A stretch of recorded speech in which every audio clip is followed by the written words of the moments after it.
sesuai dengan porsi yang ditetapkan peraturan PKPU Kota Pusat. Dan ini sudah kami laksanakan amanah tersebut.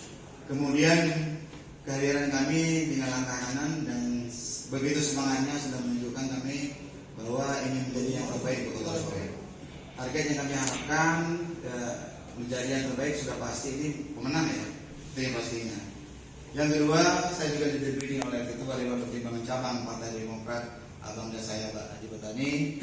Mungkin beliau sebagai monitoring di internal kami sejauh mana perjalanan Partai Demokrat Kota Surabaya secara umum untuk Dapil 2. Beliau juga calon anggota DPR RI itu Dapil 2. Kita doakan bersama, mungkin bisa sukses untuk kita semua dan sukses untuk masyarakat Kota Surabaya. Kemudian harapan kami, apa yang kami lakukan di Kota Surabaya ini menjadi tolak ukur.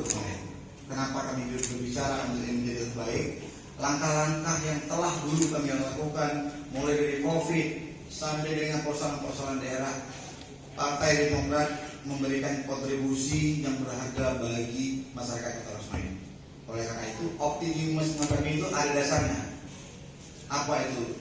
Kami berbuat untuk masyarakat Kota Surabaya. Jadi izinkan pada hari ini kami memulai perjuangan kami ya pada hari ini setelah kita mendaftar.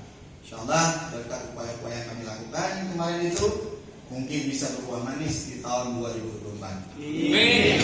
Ya, dengan jagoan kami bukan menawarkan perubahan itu perlu buat kami semua. Ya, jadi itu terima kasih kepada insan pers. Kalau memang abang dan saya ingin menambahkan sebagai penguatan kami, semangat kami. Tanpa orang tua kami akan bisa berjalan. Itu yang pastinya. Silakan Pak Haji. Bang, target kursi kita berapa bang untuk pemilu? Oh, sekarang kita 3, tapi pasti kita target ini 5. Jadi perkembangan yang sudah ada. Yang tadi, apa yang kami berbuat di periode 2019 ke 2024, endingnya di tahun 2024. Kalau masyarakat masih bekerja nih dan menerima keberadaan kami, insya Allah kami menang. Amin. Apa yang membedakan Partai Demokrat dengan yang lain? Wih, sudah pastilah. Bapak akan bisa melihat di sini. Artinya sudah saya sampaikan. Waktu kita terkendala dengan COVID, kami selalu ada untuk masyarakat. Kemudian upaya UMKM yang ditingkatkan oleh pemerintah Kota Surabaya yang dibutuhkan oleh masyarakat, kita juga ada.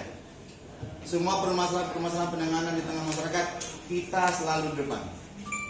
Jadi kami berbicara ini atas nama masyarakat. Jadi kami harapkan juga demikian. Apa yang telah kami lakukan kemarin-kemarin, insya Allah ke depan akan berubah manis. Itu.